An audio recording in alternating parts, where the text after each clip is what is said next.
Ismni taniganimdan beri bilaman. Buvim har doim nabiralarining kelishidan xursand bo'lar, bizni tez-tez uyiga mehmonga chaqirardi. Uyga qaytayotganimizda esa uzoq vaqtga yetadigan sovg'a-salomlar berib yuborardi. Ammo taxminan yarim yil avval hammasi o'zgardi. Yanvar boshida buvim bizga qo'ng'iroq qilib, uni yonimizga olib ketishimizni iltimos qila boshladi. Endi qarib qolganini, yolg'iz yashash qiyinligini aytardi. Bobom bundan 2 yil oldin vafot etgan. Shuning uchun imkon qadar tezroq uni olib ketishimizni so'radi. Onam va otam buvim biznikida yashashi hammamizga yaxshi bo'lishini aytishdi va uni ko'chirib olib kelamiz degan qarorga kelishdi. Men esa alohida ijarada yashayman. Ota-onamning uyi 3 xonali, hammamizga joy yetardi. Ammo otam buvimni olib kelish uchun yo'lga chiqqanida kech qolgan ekan. Buvim allaqachon vafot etibdi. Dafn marosimi va unga aloqador tadbirlar o'tganidan keyin otam juda yopiq, kam gapiradigan odamga aylanib qoldi. Oradan ancha vaqt o'tdi. Shu yil may oyining boshida ota-onamdan so'radim. Bu yil qishloqqa boramizmi yoki yo'qmi? Axir yarim yil davomida u yerda hech kim bo'lmadi. Balki uydan xabar olib kelarmiz. Otam birdaniga keskin va qat'iy tarzda u yerga borishdan ham, meni yolg'iz yuborishdan ham bosh tortdi. Sababini esa tushuntirmadi. Men esa ota-onamga aytmay, eng yaqin do'stim bilan qishloqqa borishga qaror qildim. Ota-onamnikiga 2 haftada bir boraman. Shuning uchun yo'qligimni sezishmasdi. Qo'ng'iroq qilib gaplashib turardim. Odatdagidek ichimliklar, yeguliklar, shashlik uchun go'sht va ko'proq pul oldik. Bu yerda kichkina do'kon bor edi va do'stim bilan yo'lga chiqdik. Qishloqqa borish uchun trassadan ko'zga tashlanmaydigan yo'lga burilish kerak. Burilishdan qishloqqacha taxminan 15 kilometrlik yo'l. Garchi iyunning o'rtasi bo'lsa ham, odatda bu yerda dachaga keluvchilar, dam oluvchilar yoki qishloq aholisi ko'rinib turishi kerak edi. Lekin yo'lda birorta ham mashinaga duch kelmadik. Qishloq tashlab ketilgandek ko'rinardi deb ayta olmayman. Hammasi odatdagidek, faqat bitta farq bor. Uyimizga boradigan yo'lda birorta ham tirik jonni, na odamni, na hayvonni uchratmadik. Do'kon ham yopiq edi. U qishloqning boshida joylashgan. Bizning uy esa oxirida. Do'kondan keyin sekinroq yurishga majbur bo'ldik. Do'stim bu yerga birinchi marta kelgan, ustiga ustak yo'llar juda yomon holatda edi. Bolaligimda bu chuqurlarni eslayman. Ko'p o'tmay yana bir narsani payqadim. Baland devor va darvozalar bilan o'ralgan hovlilarga olib kiruvchi ko'plab eshik va darvozalar ochiq yoki buzilgan ahvolda yotardi. Yaxshiyamki buvimning uyida hammasi joyida turar ekan. Ammo qo'shnilar haqida bunday deb bo'lmasdi. Hovli dahshatli ahvolga tushgan. Hamma yerni o't bosib ketgan, beldan baland bo'lib o'sib ketgan. Chivinlar, pashshalar g'uj bo'lib uchardi. Kuchli shamol bo'lganmi deyman, ayvon tomi ham qulab tushgan ekan. Uy kalitlari qayerda turishini bilardim. Ular har doim gultuvagi ostida, biroz chekkaroq joyda saqlanardi. U asosiy kalitlarmi yoki zaxirami bilmasdim, lekin bolaligimdan shu kalitlar yodimda. Zang bosgan kalit bilan eshikni zo'rg'a ochib, ichkariga kirdik va uyni yig'ishtirishga kirishdik. Barcha asboblar uydagi kichkina omborxonada turardi. Ulardan foydalanib, nimalarnidir tuzatgan bo'ldik. Kechga borib ancha charchadik va dam olishga qaror qildik. Shu bilan birga do'stimga bolaligim o'tgan sevimli qishlog'imning go'zalliklarini ko'rsatmoqchi edim. Qishloqning oxiriga, daryo tomonga bordik. Ana o'shanda ichimda qandaydir qo'rquv paydo bo'ldi. Bu yerda ham eshik va darvozalar ochiq yoki buzilgan. Yo'lda na odam, na mushuk, na boshqa biror jonivor uchramadi. Atrofda o'lik sukunat hukm surardi. Go'yo qishloq butunlay yo'q bo'lib ketgandek. Axir bu qanday bo'lishi mumkin? O'tgan yilgi bu yerga keluvchi dam oluvchilar qayerda?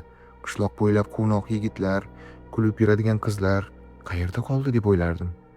Do'stim asabiylashib sigaretini yoqdi va bu yer doim shunchalik vahimali bo'ladimi deb so'radi. Men ham hayron ekanligimni, nima bo'layotganini tushunmayotganligimni aytdim. Uyga qaytishga qaror qildik. Qaytib kelganimizda esa dahshatga tushdik. Uy eshigi laymachiq turardi. Men uni yopgan edim. Garchi qulflamagan bo'lsam ham, o'z-o'zidan ochib ketishi mumkin emas edi. Ichkariga kirib, narsalarni kuzatdik. Barcha narsalar sochilib yotardi. Oziq-ovqatlar polga tashlab ketilgan, shashlik uchun olib kelgan xom go'shtimiz ham yoqilgandi.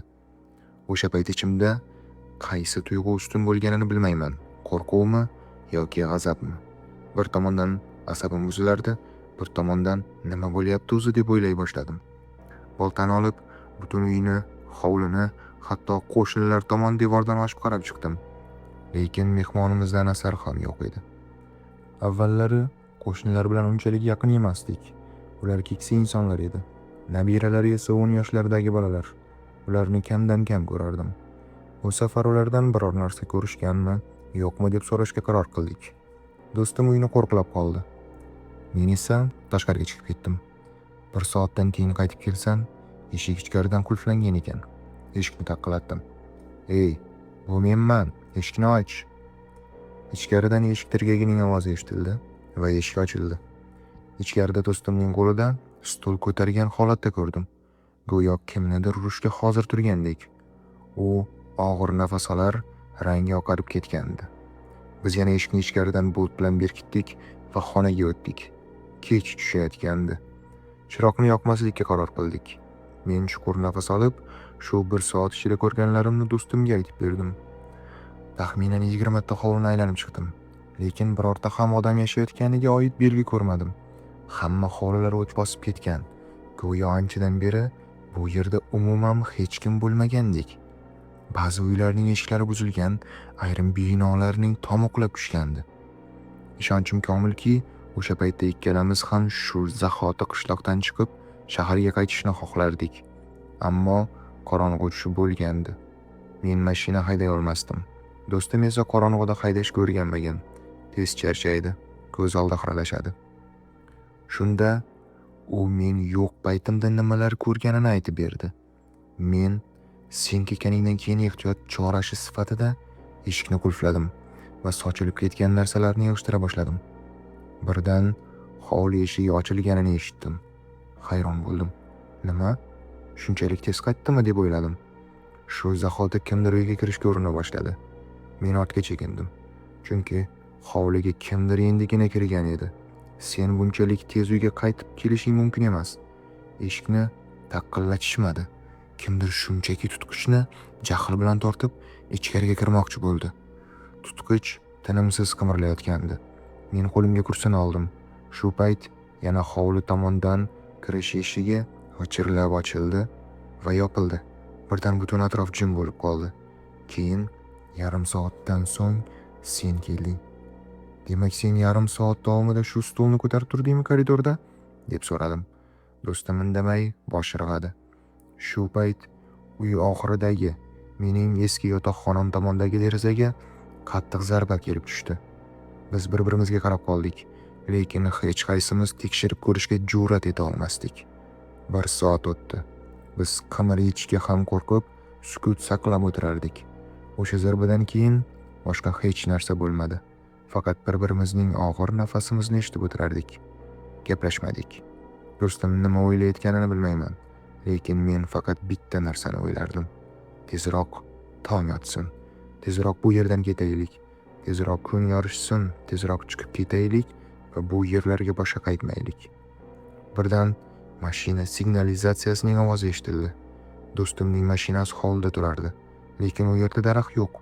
Ustiga nimadir tasodifan tushishi mumkin emasdi. Signal to'xtashi bilan darhol yana yangidan chalina boshladi. Go'yo kimdir mashina yonida turib, egasi chiqishini kutayotgandek edi. Bu hol taxminan yarim soatcha davom etdi. Ovoz juda asabimni buzardi. Chiqib signalni o'chirib, uni yoqayotgan odamning qulog'iga tushirgim kelardi. Lekin ichimda nimadir aksincha, bizning o'zimiz zarba yeyishimiz mumkinligini aytayotgandi. Biz asosiy xonada o'tirardik. U yerda 3 ta eshik bor. Biri tashqariga, ikkinchisi yotoqxonalarga, uchinchisi omborxonaga olib chiqadi. Biz o'tirgan stol deraza yonida turardi va aynan o'sha deraza ortidan qadam tovushlari eshitila boshladi. Kimdir uy atrofida aylanib yurardi. Juda ehtiyotkorlik bilan yurishga harakat qilsa-da, uni quruq shox-shabbalarning sinish tovushi fosh qilardi. Men esa sovuq uyda o'tirgan bo'lsam ham teriga botib ketardim. Axir u eski, yarim yildan beri isitilmagandi. Meni ajablantirgani, bu yerda mobil aloqa umuman ishlamayotgandi. Ilgari aloqa bilan hech qanday muammo bo'lmagan. Hali soat endigina kechki 9:21. tong otishiga juda ko'p vaqt bor. Umuman bu yerdan chiqib keta olamizmi noma'lum. Agar u kim bo'lsa ham mashinamiz g'ildiraklarini teshib qo'ysa-chi? Axir bu yerdan aylanib yurgan narsa shunday qilsa, biz qanday qaytamiz? Trassagacha 15 kilometr, shahargacha esa umuman 500 kilometr.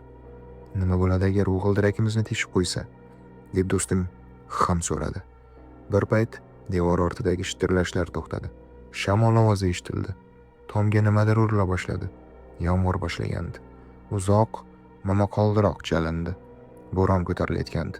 Bu hududlarda bunday ob-havo kamdan kam uchraydi. Shamol tobora kuchayib borardi. Yomg'ir esa jalaga aylandi. Momaqaldiroq shu qadar kuchli ediki, derazalar titrardi. Momaqaldiroq butun tun davom etdi.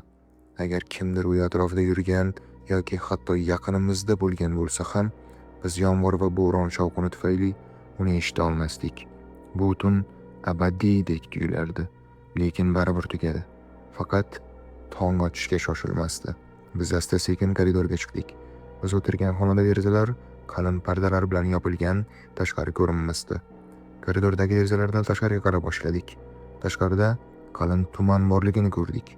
Bunday tumanda hatto tong otgan bo'lsa ham yo'lga chiqish haqida o'ylashning o'zi befoyda. Shu payt yana u atrofida kimdir yurgandek tovush eshitila boshladi. Bu safar tovushlar xuddi kimdir ko'lmaklarda yurayotgandek chiqardi. Avvaliga darrov anglamadik. Bu yomg'irdan keyingi suv bo'lsa kerak deb o'yladik.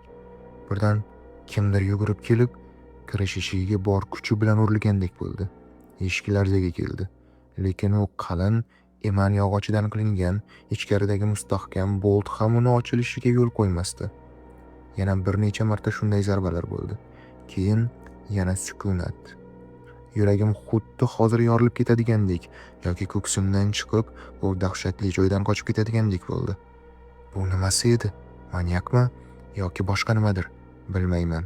Eng qo'rqinchlisi shuki, u tabiiy tovushlardan tashqari hech qanday ovoz chiqarmasdi.